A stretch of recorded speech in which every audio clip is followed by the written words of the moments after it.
बिस्मिल्लाहिर्रहमानिर्रहीम। अस्सलाम वालेकुम फ्रेंड्स, उम्मीद है आप खैरियत से होंगे। आप देख रहे हैं फाइनेंस एक्सपर्ट। सैलरी पर्सन की इनकम टैक्स रिटर्न कैसे फाइल करनी है, इस वीडियो में कंप्लीट प्रोसेस मैं आपको करके दिखाऊंगा।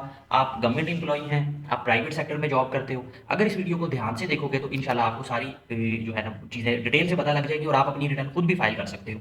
तो मैं कोशिश करूंगा सारी चीज़ें आपके साथ में डिस्कस करूँ, तो ध्यान से देखिएगा। सबसे पहले तो आपने आईआरएस में लॉगिन करना है, मेन वेबसाइट से आपको पता ही है, यहाँ से आना है आपने, ठीक है। अगर आपने लॉगिन आईडी पासवर्ड नहीं लिया तो आप मेरी वीडियो देख के हाउ टू मेक एनटीएन उसके थ्रू लॉगिन आईडी पासवर्ड ले सकते हो, उसके बाद ही आप अपनी ये रिटर्न फाइल करोगे, ठीक है। सबसे पहले आपने डिक्लेरेशन में आना है। डिक्लेरेशन में आपने सैलरी वाला फॉर्म सेलेक्ट करना है।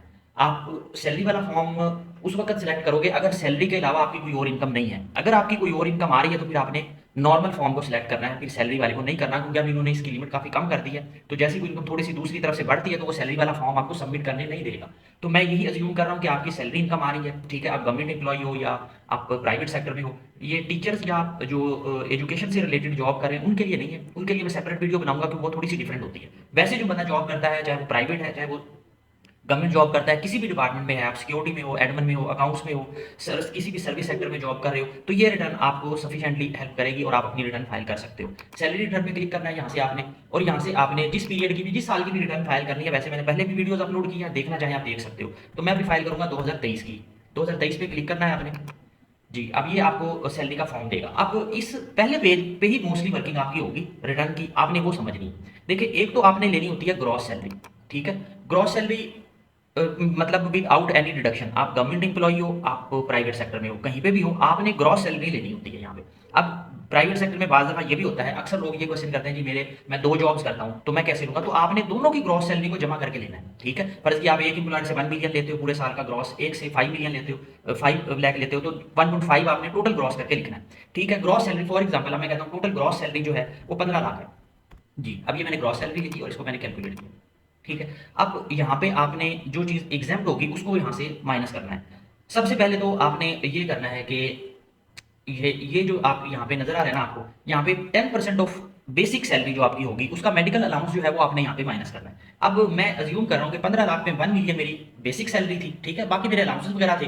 तो इसमें से 1 मिलियन का 10% जो है मैं यहाँ से जो है ना, आप इसको कह लेंगे 10 लाख का 10% जो है वो हम यहाँ से माइनस कर लेंगे, ठीक है। ये 10% मैंने माइनस कर लिया, ये मेडिकल अलाउंस मैंने ट्रीट किया कि ये मेडिकल अलाउंस है। अच्छा, इसके अलावा ये जो होता है ना, आप अक्सर ये जो आपको अलाउंसेस लिखे हुए इंक्लूडिंग फ्लाइंग अलाउंस और सबमरीन अलाउंस, ठीक है, ये जो आर्मी के लोग हैं उनको अलाउंस मिलते हैं, ये भी एग्जाम्प्ट ही होता है। अगर आपको ये अलाउंस मिला है तो यहाँ पे आप इंटर कर सकते हो, नहीं मिला तो आप इसको छोड़ दें। एक्सपेंडिचर रिम्बर्समेंट, अब अगर तो आपको अपने घर के कोई एक्सपेंडिचर आपने किए हैं जिसकी रिम्बर्समेंट एम्प्लॉयर की तरफ से हुई है, तो वो फिर यहाँ पे आप इंटर करोगे और वो आपकी सैलरी का पार्ट बनेंगे। अगर ऐसे एक्सपेंडिचर आपको रिम्बर्समेंट हुई है, फॉर एग्जांपल आपने कोई ट्रैवलिंग की है अपने काम को परफॉर्म करने के लिए, ड्यूटी करने के लिए दूर कहीं गए हो, उसकी आपको टीएडीए की अमाउंट मिली है, ट्रैवलिंग अलाउंस मिला है, तो वो अमाउंट एग्जाम्प्ट होगी, वो आपने सारी यहाँ पे टोटल लिख देनी, ठीक है। ये एग्जाम उस सूरत में होगी अगर आपको जो एक्सपेंडिचर रिम्बर्स हुए हैं वो इस नेचर के हैं कि आपने अपनी जॉब और ड्यूटी परफॉर्म करने के लिए वो करना था, उस वजह से आपको ये अलाउंस मिला था, तो फिर तो ये एग्जाम होगा।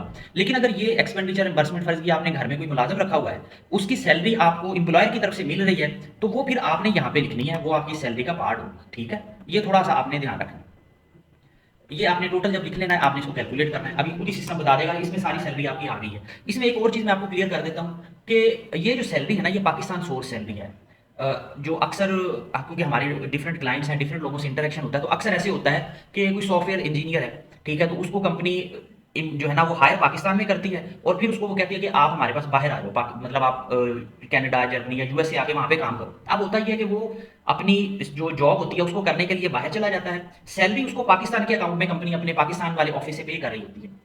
उस सूरत में जब आपकी जो जॉब है वो उस एक्सरसाइज आप पाकिस्तान से बाहर कर रहे हो, तो वो फिर पाकिस्तान सोर्स इनकम नहीं होगी, वो फिर आप फॉरेन सोर्स में चले जाओगे, वो टोटली डिफरेंट हो जाएगी, वो फिर यहाँ पे नहीं आएगी, ठीक है। इसी तरह अगर आप गवर्नमेंट ऑफ पाकिस्तान के एम्प्लॉई हो, जैसे एम्बेसडर्स हैं, अब आप क्योंकि गवर्नमेंट ऑफ पाकिस्तान के एम्प्लॉई हो, आपको गवर्नमेंट ने अपॉइंट किया है किसी बाहर फॉरेन कंट्री में, जापान में, कनाडा, यूएसए, आप जहाँ पे भी जाओगे तो आपने अपनी सैलरी यही लिखनी है, आपकी salary Pakistan source salary consider होगी, क्योंकि आप गवर्नमेंट के एम्प्लॉई हो और गवर्नमेंट ने आपको बाहर भेजा है। अगर आप प्राइवेट सेक्टर में होते तो फिर आपकी ये पाकिस्तान सोर्स सैलरी इनकम नहीं होती, फिर आपने ये फॉरेन सोर्स में जाना था। बहरहाल मोस्टली 99% केसेस में तो यही होता है। मैं जस्ट आपकी इन्फॉर्मेशन के लिए मैंने आपको डिस्कस किया है ताकि आपको चीज़ें क्लियर हो जाए। ये आपने ग्रॉस सैलरी लिखनी है, उसके बाद आपने आना है डिडक्टेबल अलाउंसेस पे। जी, डिडक्टिबल अलाउंस में ये जो ज़कात है, अगर तो बैंक में आपकी कट गई है, ठीक है, बैंक में कटी है तो वो क्लेम कर सकते हो। इसके अलावा आपने मोहल्ले में या किसी मदरसे में जो दी है, वो आप क्लेम नहीं कर सकते। या जो ऐसे ऑर्गेनाइजेशंस हैं जो कि एफबीआर के साथ रजिस्टर्ड है, वो प्रॉपर आपको अपना सर्टिफिकेट देती हैं, तो वो फिर यहाँ पे आप क्लेम कर सकते हो, अदरवाइज आप नहीं क्लेम कर सकते, ठीक है। फॉर एग्जाम्पल मैं कहता हूँ कि 50,000 हमने यहाँ पे पे किया, सॉरी, इसको कैलकुलेट करना है, ठीक है। अच्छा, अब ये जो है ना profit on date under section 60C, ये पिछले साल था। अब ये जो 2023 था ना, इसमें ये खत्म हो गया था ये फॉर्म, क्योंकि अभी जुलाई में स्टार्ट हुआ है, तो ये इसमें एरर की वजह से आ रहा है। आपने इसको फिल नहीं करना, कहीं ये ना हो कि आप इसको फिल कर दो और बाद में नोटिस आ जाए। ये अंडर सेक्शन 60C वाला ये ओमिट हो गया है, इसको छोड़ दें आप। ये पिछले साल था, इसको उन्होंने सैलरी पर्सन के लिए एक थोड़ा सा बेनिफिट दिया हुआ था, वो उन्होंने सैलरी पर्सन का बेनिफिट खत्म कर दिया है कि आप जो इंटरेस्ट था वो क्लेम कर सकते थे, जो आपने घर के लिए कोई लोन लिया हुआ है, तो अब वो आप उसको क्लेम नहीं कर सकते। इसको यहाँ पे आपने कुछ नहीं करना, ठीक है। एजुकेशनल एक्सपेंस बच्चों की ट्यूशन फीस जो आप पे करते हो वो क्लेम कर सकते हो, ठीक है। अब उसमें आपने कोशिश ये करनी है, आप अगर फीस क्लेम कर रहे हो तो फिर आपने स्लिप्स अपनी संभाल के रखनी है, क्योंकि एफबीआर आपसे पूछ सकता है कि जी आपने फीस क्लेम की है बच्चों की, ठीक है। फॉर मैं कहता हूँ 4 लाख फीस थी, ठीक है, आपने फीस क्लेम की है, तो उसके स्लिप्स की तरह उसका एविडेंस की तरह, ठीक है। तो यहाँ पे अपने नंबर ऑफ चिल्ड्रन भी बता दें, ठीक है, आप लिख दें जितने भी नंबर ऑफ चिल्ड्रन। जी, अब ये हमारी सारी यहाँ पे हो गई है इसकी कैलकुलेशन, ठीक है। उसके बाद आपका जो मेन होता है ना काम, जो थोड़ा सा ज्यादा देखने वाला, उसके बाद आपने और कुछ भी नहीं करना, ये आपसे रेलिवेंट नहीं, एडजस्टेबल टैक्स में आना है आपने। यहाँ पे जो भी आपका एम्प्लॉयर ने टैक्स काटा हुआ है वो आपने यहाँ पे लिखना होता है, ठीक है। और अगर एम्प्लॉयर आपका टैक्स काटता है तो आपने कोशिश ये करनी है कि साल के एंड पे उसे सर्टिफिकेट जरूर लेना है कि आपने मेरा जो टैक्स काटा है मुझे उसका सर्टिफिकेट दें, ठीक है। आप यहाँ पे बिल्कुल लिखें, उनसे जो सर्टिफिकेट वो देंगे उसको कॉपी करते हुए आपने यहाँ पे लिखना है कि उन्होंने कितना टैक्स काटा है। वैसे कंप्यूटेशन पे आके आप चेक भी कर सकते हो कि टोटल टैक्स कितना बनता है। आप बनता है टैक्स आपका 31,250 रुपए। अगर आपको ऐसे समझ ना आ रही हो, ठीक है, आपको पता है कि जितना टैक्स एम्प्लॉयर ने काटना था बस उतना काट लिया, लेकिन आपकी वर्किंग जब आप कर रहे हो तो यहाँ पे टैक्स ज्यादा बन रहा है, ठीक है, तो फिर आप क्या करो, आप यहाँ पे दोबारा सैलरी पे जाओ और अपनी इस फिगर को ज्यादा कर लो या इस फिगर को कम कर लो, और अपना जो टैक्स है वो यहाँ पे कंप्यूटेशन में उतना ही बनाओ जितना कि एम्प्लॉयर ने डिडक्शन उसकी की हुई है, ताकि आपको एक्स्ट्रा ना पे करना पड़े।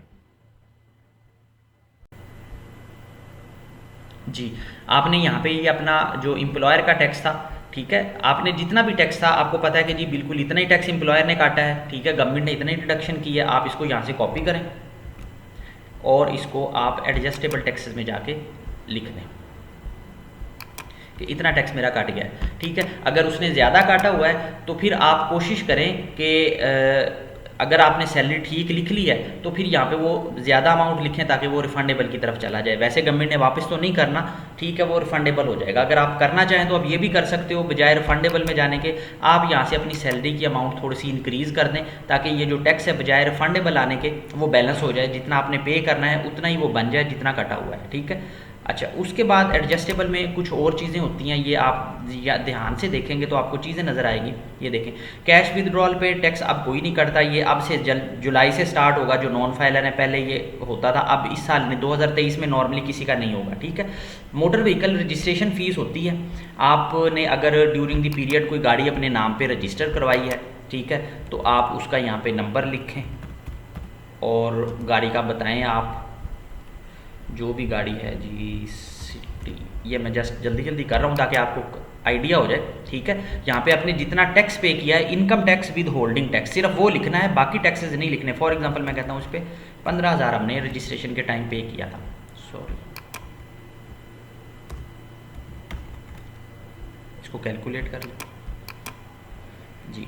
इसी तरह ये बाकी टैक्सेस आप देखेंगे ना, जो भी आपने टैक्स पे किया हो, ठीक है, प्राइवेट व्हीकल टैक्स पे किया, बिजली के बिल पे अगर आपका कोई टैक्स आया है तो यहाँ पे आप उसको क्लिक करें, ठीक है, आप बताएं उसको, रेफरेंस नंबर लिखें आप, ठीक है, उसके बाद बताएं कि लेस्को है, कैपको है, जो भी है, ठीक है। मतलब ये आपने उसको ऐड कर लेना है और उसमें बता देना है कि जी इतना टैक्स हमारा पूरे साल में कटा है, जुलाई 22 से 30 जून 2023 तक। इसी तरह सबसे ज़्यादा ये अब सेल फोन बिल का होगा, ठीक है, प्रीपेड टेलीफोन कार्ड, ये प्रीपेड जो हमारे होते हैं मोबाइल फ़ोन्स, आप उसका इसका लिख सकते हो, यहाँ पे आप लिखें, ठीक है, यहाँ पे आप अपना नंबर लिखें और जिसका कंपनी का भी आप वो यूज़ करें वो लिखें, और जो भी टैक्स का सर्टिफिकेट आप अपने उससे लोगे वो आपको दे देंगे। ये जोंग, यूफोन, जैज़, आप कॉल करेंगे ना हेल्पलाइन पे, उनसे सर्टिफिकेट मांगेंगे जुलाई 22 से 30 जून 2023 तक, वो आपको सर्टिफिकेट प्रोवाइड कर देंगे, तो आप उनसे सर्टिफिकेट लाजमी ले लें। इसी तरह इंटरनेट बिल पे भी आपको जो टैक्स कट रहा होता है पूरे साल का वो भी क्लेम कर सकते हो। ड्यूरिंग द पीरियड अगर आपने कोई प्रॉपर्टी परचेज की है, कोई प्रॉपर्टी परचेज की है, रजिस्ट्री के ऊपर आपने टैक्स पे किया है, तो 236K का वो यहाँ पे क्लेम कर सकते हो। फॉर एग्जांपल हमने 20,000 पे किया, इसी तरह ड्यूरिंग द पीरियड आपने कोई प्रॉपर्टी सेल की है, 236C का भी टैक्स आप यहाँ पे क्लेम कर सकते हो, मतलब आपके पास वो आ रहा होगा, ठीक है, वो चलान होगा। इसके अलावा FBR मालूमात पे भी आपको शो हो जाएगा। मैं आपको एक और चीज़ बता देता हूँ, ये 1 मिनट, असल में ना वो चीज़ें बात करते हुए याद आ रही हैं, तो मैं इसलिए आपको बता रहा हूँ कि आपको बाद में मसला ना हो। आपने ना रिटर्न फाइल करने से पहले ये चीज़ लाजमी नोट कर लेनी है। देखें एसेट्स में आएंगे ना, तो ये विद होल्डिंग में आपकी ये सारी चीज़ें आ रही होती हैं। ये तो मेरी कुछ पर्सनल है जो मतलब स्टॉक मार्केट से रिलेटेड जो भी आपकी टैक्स की डिडक्शन होती है ना, वो सारी यहाँ पे आ रही होती है। तो अगर आपने कोई भी टैक्स की डिडक्शन यहाँ से देखनी है तो वो देख सकते हो, अपनी प्रॉपर्टी परचेज़ की, सेल की, तो वो यहाँ पे कुछ आ रही होती हैं। ये सारे एडजस्टेबल टैक्सेस आ जाएंगे आपके, ठीक है। उसके बाद जब आप कंप्यूटेशन पे आओगे तो डेफिनेटली ये रिफंडेबल बन जाएगा आपका टैक्स, ठीक है। ये मैंने वर्किंग करते हुए ज़्यादा एंट्रीज की हैं, अगर आपकी नहीं है तो आपने नहीं करनी, इसको कैलकुलेट करना है आपने जी। अब जो सबसे इंपॉर्टेंट चीज़ है ना, वो आपने ध्यान में रखनी है। अब इसको देखना मैं क्या कर रहा हूँ। अब ये देखें, ये अमाउंट है सब्जेक्ट टू नॉर्मल टैक्स, इसको यहाँ से कॉपी करना है आपने, ठीक है, और इसको रिकन्सिलेशन वाले टैब में जाके सब्जेक्ट टू नॉर्मल टैक्स के सामने ही पेस्ट करना है आपने, और इसको कैलकुलेट कर देना है, ठीक है। अब चाहे आप पहली दफ़ा फाइल कर रहे हो, चाहे दूसरी तीसरी दफ़ा कर रहे हो, मैं इस तरीके से बताऊंगा कि वो आपको सारी चीज़ें समझ आ जाएंगी, ठीक है। अब ये जो दरमियान में फिगर आ रही है, इसको कॉपी करना है, ये आपने एग्जेम्प्ट में रखनी है, ठीक है। ये एग्जेम्प्ट फ्रॉम टैक्स के सामने लिखनी है। ये आप जैसे स्टेप बाय स्टेप मैं बता रहा हूँ, आप वैसे करेंगे तो आप बड़ा आराम से कर सकते हो, इसमें कोई मुश्किल इंशाल्लाह नहीं होगी आपको, ठीक है। अच्छा, उसके बाद पर्सनल एक्सपेंसेस पे आप आ जाओ। पर्सनल एक्सपेंसेस में आपने कुछ नहीं करना, ये जो अदर पर्सनल एक्सपेंस है ना, इसमें एक टोटल लमसम फिगर आप डाल दो। फॉर एग्जांपल मैं डाल देता हूँ 4 लाख, बस आपने एक लमसम सी फिगर डाल देनी है। वो अपने बिल टोटल करने नहीं बैठ जाना आपने, ठीक है, ना किसी ने देखने हैं और अपना टाइम वेस्ट करेंगे आप ऐसे ही। और उसके बाद आपने पर्सनल एसेट्स में आना है। अब यहाँ पे फ्रेंड्स देखें, आपने कोई प्रॉपर्टी परचेज की है इस साल, तो आपने उसकी एंट्री प्रॉपर करनी है। यहाँ पे आप उसका पूरा एड्रेस लिखोगे, ठीक है। मैं कहता हूँ गार्डन टाउन लाहौर, ठीक है। ये एड्रेस यहाँ पे ये इसमें, ठीक है, यहाँ पे एड्रेस लिखेंगे आप, और ये भी बता दें कि 5 मरले का प्लॉट है, घर है, व्हाट्सएवर जो भी है, ठीक है भाई। ये मतलब डिस्क्रिप्शन पूरी लिखनी है आपने। उसके बाद उसकी जो एग्रीमेंट पे वैल्यू है, जो आपने परचेज करते हुए एग्रीमेंट किया था, वो वैल्यू लिखनी है आपने, याद रखिएगा। रजिस्ट्री वैल्यू उस वक्त लिखनी है अगर एग्रीमेंट रजिस्ट्री वैल्यू का है, क्योंकि FBR बाज़ दफ़ा आपसे मांग लेता है कि जी आप हमें एग्रीमेंट दें कि आपने अगर ये प्रॉपर्टी परचेज़ की है तो इसका एग्रीमेंट किधर है। फॉर एग्जांपल मैं कहता हूँ ये प्रॉपर्टी मैंने 5 मिलियन की परचेज़ की, तो जितनी वैल्यू का एग्रीमेंट है आपने उतनी वैल्यू ही लिखनी है यहाँ पे, ठीक है। इसी तरह अगर आपने इस पीरियड में कोई प्रॉपर्टी सेल की है, फॉर एग्जांपल मैं कहता हूँ मैंने ये जो प्रॉपर्टी थी ये 1.5 मिलियन की, ये मैंने सेल की है। अब आपने इसका क्या करना है, ठीक है, इसको यहाँ से फिर निकालना है। इसकी सेल की जब एंट्री होगी तो डेफिनेटली इस पर कोई प्रॉफिट भी होगा। तो अगर इस तरह की कोई एंट्री हो, उस पर मैं एक सेपरेट वीडियो भी बना दूंगा प्रॉपर्टी इनकम से रिलेटेड। तो फिर आपने सैलरी वाला फॉर्म सिलेक्ट नहीं करना, वरना ये आपको सबमिट नहीं करने देगा, आपको मसला करेगा, ठीक है। अभी इसमें यह है कि आपने परचेज़ की है, परचेज़ वाली आप ऐड कर सकते हो। बैंकों का बैलेंस आपने यहाँ पे अपडेट करना है, कोई नया बैंक ऐड करना है तो प्लस पे क्लिक करें, ठीक है। बैंक का नाम लिखें और अपना अकाउंट नंबर लिखें और यहाँ पे अपना ऐड कर सकते हो आप, ठीक है। ये ऐड हो जाएगा आपका बैंक, ठीक है। जो भी 30 जून 2023 का बैलेंस है, जिस साल की भी रिटर्न फाइल कर रहे हो, 2022 की है तो 30 जून 2022 का बैलेंस आ जाएगा, ठीक है।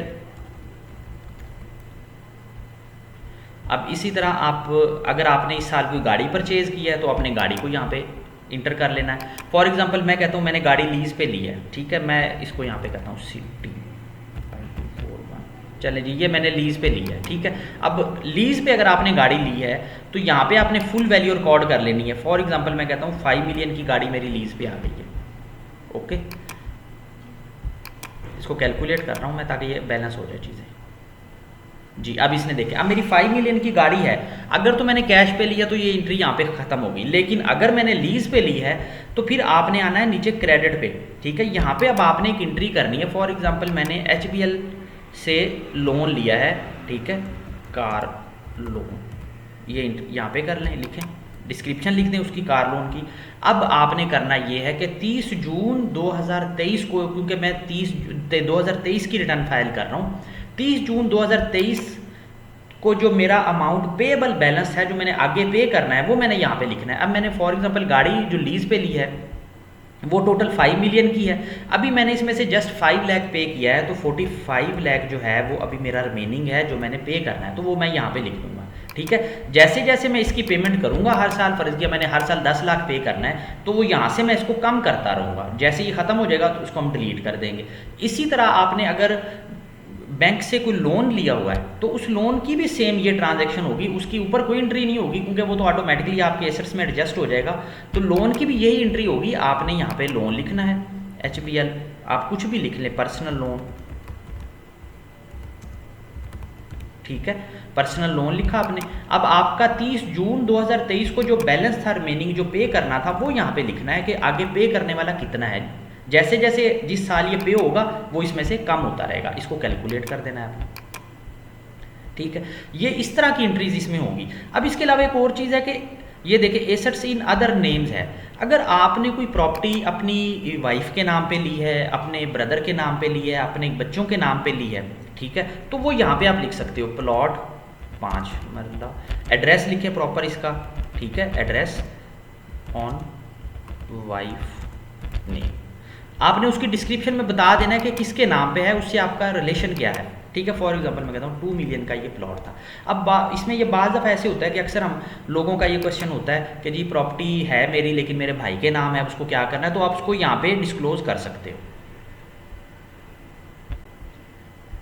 जी, ये आपकी वेल्थ स्टेटमेंट की मोस्टली एंट्रीज मैंने आपको सैम्पल बेसिस पे करके दिखा दी हैं, अगर आप इसको ध्यान से देखेंगे तो आपको सारी समझ आ जाएगी। ठीक है, अब इसमें एक काम ये करना है आपने, ये जो चीज़ें मैंने लिखी हुई है ना, ये अगर आपका है ज्वेलरी तो लिख दें, घर की चीज़ें लिखनी है तो लिख दें अगर है तो, ठीक है, नहीं तो अच्छा ये आपने जो कैश है ना इसको एक दफ़ा ज़ीरो कर लेना है।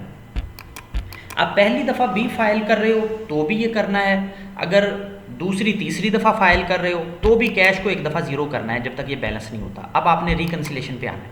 अब जब आप रिकन्सिलेशन पे आओगे तो ये देखें, ध्यान रखिएगा, अगर आप फर्स्ट टाइम फाइल कर रहे हो ना तो यहाँ पे ज़ीरो होगा, कुछ भी नहीं होगा, ये फर्स्ट टाइम के लिए है सिर्फ। उसके बाद आपने इस वाले कॉलम को तो छेड़ना ही नहीं। अब देखो ये वो डिलीट नहीं करने दे रहा, ठीक है, क्योंकि इसको आप नहीं छेड़ सकते, ये अगर आप छेड़ोगे तो इसका मतलब पिछली रिटर्नें आपकी ख़राब हो जाएगी। फॉर एग्जांपल ये मैं वैसे आपको समझा रहा हूँ, अगर आप फर्स्ट टाइम फाइल करोगे ना तो ये ज़ीरो होगा, ब्लैंक होगा।